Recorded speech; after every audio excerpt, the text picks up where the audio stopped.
Halo teman-temanku semuanya dimanapun kalian berada, semoga teman-teman selalu dalam keadaan yang sehat dan selalu dimudahkan dalam mencari rejeki. Berjumpa lagi dengan channel Ruang Imajinasi, channel yang berisikan tentang konten cerita romantis yang diberi latar belakang berupa video pemandangan alam. Pada kali ini di hari Selasa tanggal 10 Juni tahun 2025. Kali ini saya menghadirkan part kelima. Saya ingatkan kepada teman-teman untuk membaca cerita sebelumnya agar tahu dan jelas sama alur ceritanya. Jam menunjukkan pukul 8 pagi ketika Alisa terbangun dari tidurnya di kamar Ukhti Hafsyah. Semalam sempat terbangun karena adzan subuh, kemudian Alisa sholat dan pindah tidur di kamar Ukhti Hafsyah. Hafsyah, dek Alisa tidur di kamar Ana saja. Sekalian ganti jilbab sama bajunya.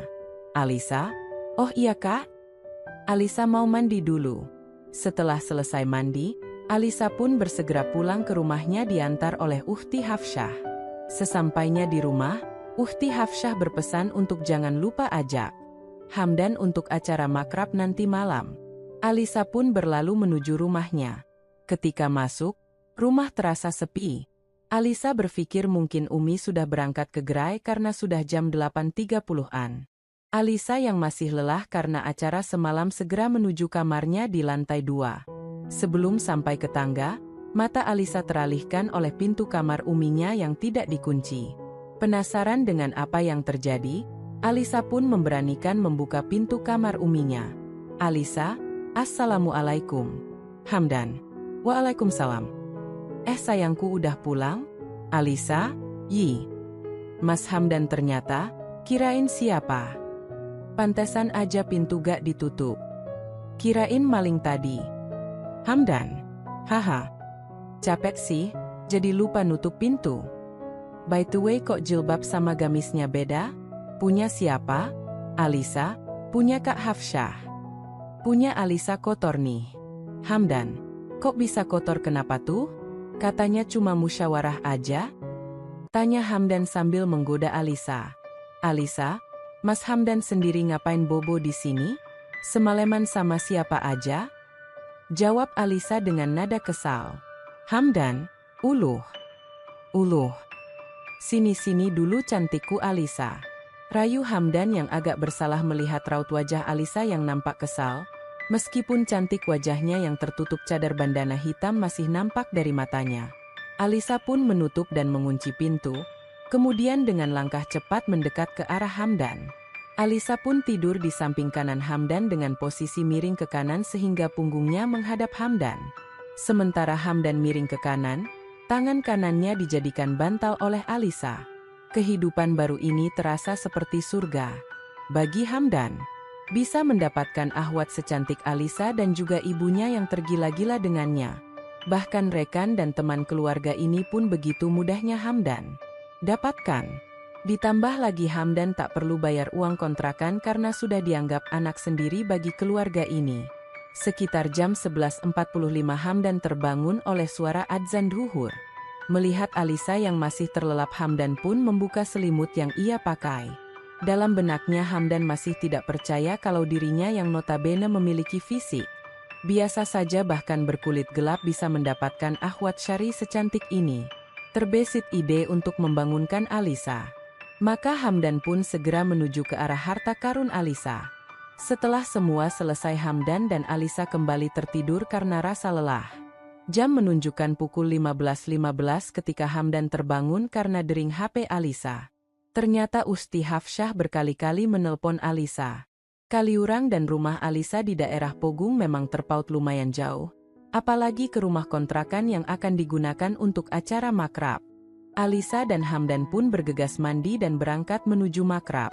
Hamdan, haduh. Cantiknya ini bidadariku. Hamdan terpana melihat Alisa yang sedang merias wajahnya. Setelan gamis dan cadar warna merah marun dengan jilbab pink peach membuat kecantikannya meningkat drastis.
Makrab memang sudah menjadi agenda tahunan bagi KMI.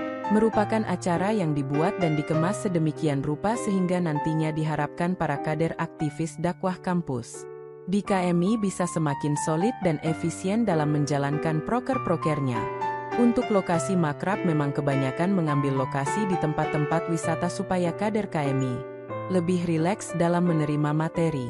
Sekitar 20 menit perjalanan akhirnya Hamdan dan Alisa sampai di lokasi makrab. Memang agak masuk ke daerah pedalaman Kaliurang. Suasana pegunungan yang dingin menjadikan lokasi ini sangat cocok untuk muda-mudi memadu kasih. Landscape view dengan latar belakang kota Jogja menambah daya tarik lokasi ini. Kalau cuaca cerah, maka kemegahan Gunung Merapi pun bisa menjadi alternatif photoshoot bagi para fotografer. Hafsyah, kirain kamu gak jadi berangkat dek.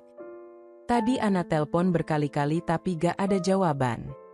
Sembari Usti Hafsyah mengajak Alisa dan Hamdan masuk ke kontrakan itu.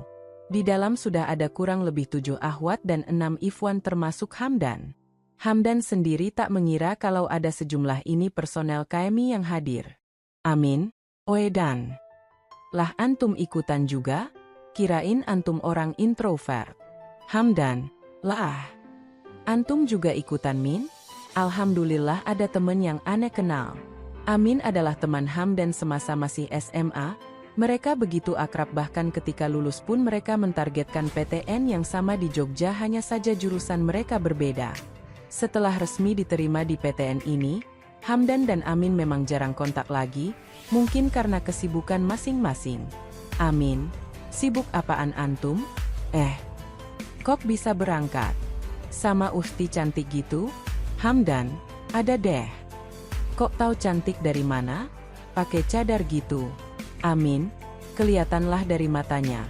Hamdan, hahaha. Pengen? Usaha dong. Ejak Hamdan. Pada Amin sembari Hamdan mulai duduk di dalam majelis itu. Ufti Nadia sebagai sekretaris KMI duduk berdampingan dengan Ahi Farid. Di acara makrab malam ini hanya 3 kakak tingkat yang hadir yaitu Ufti Hafsyah, Ufti Nadia, dan Ahi Farid saja. Mereka bertiga yang menjelaskan detail tentang KMI secara bergantian. Ahi Farid memang lumayan tampan, dengan postur tinggi berkulit kuning. Suaranya yang sedikit bass memberikan aura kepemimpinan yang mendalam ketika ia mulai berbicara. Ketika menjelang maghrib, maka acara dihentikan. Kemudian dilanjutkan dengan Isyoma. Bada maghrib hingga Isya jadi acara bebas. Dari 6 orang ikhwan yang hadir hanya Amin saja yang Hamdan kenal. Hamdan memang kurang pintar bersosialisasi, apalagi dengan laki-laki yang belum dikenalnya.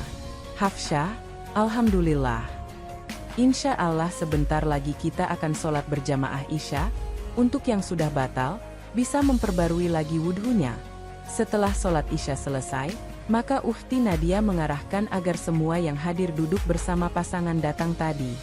Hamdan langsung mendekat duduk bersama Alisa, sementara Amin duduk dengan ahwat yang belum Hamdan kenal.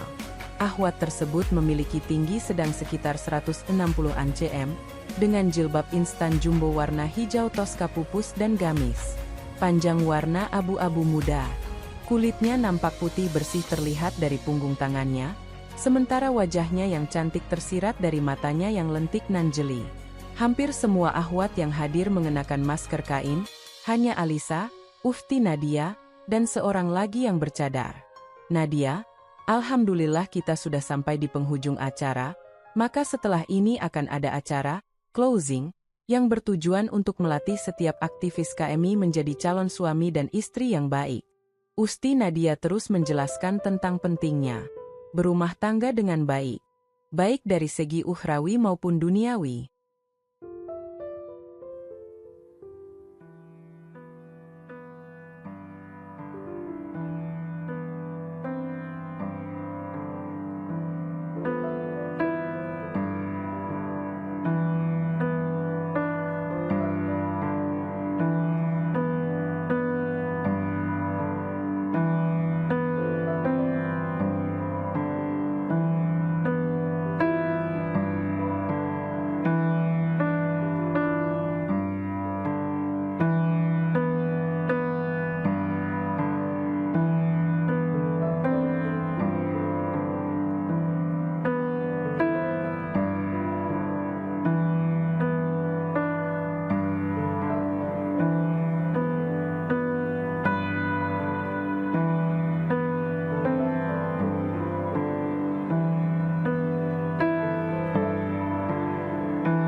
Maka malam ini kita akan belajar sedikit tentang hubungan antara suami dan istri.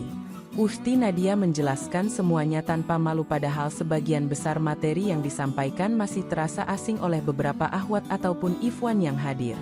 Bahkan dengan proyektor, Ufti Nadia menampilkan slide-slide tentang detail dalam melakukannya.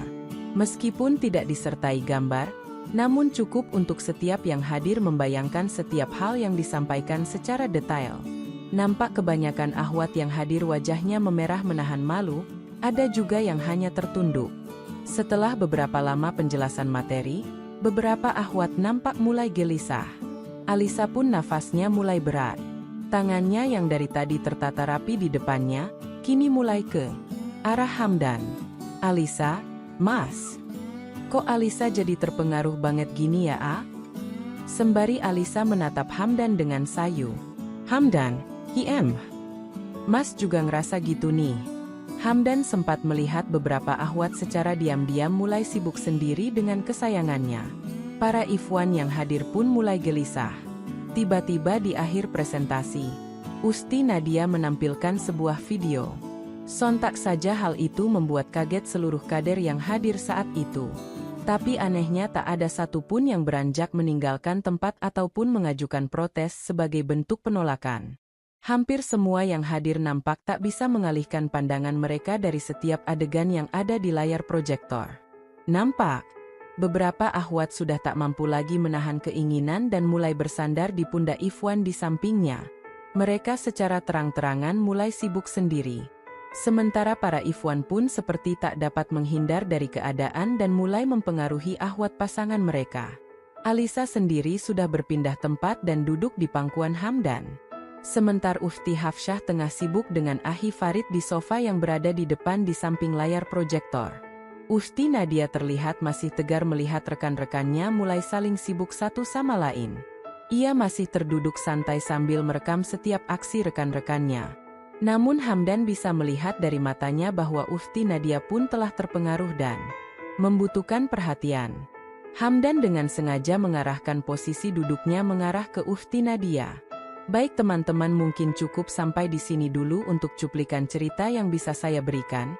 Kalau ada salah penulisan maupun perkataan saya minta maaf yang sebesar-besarnya. Semoga teman-teman dapat terhibur dengan cerita yang kali ini saya sajikan dan nantikan cerita lainnya hanya di lain kesempatan. Saya ucapkan selamat beraktivitas dan terima kasih.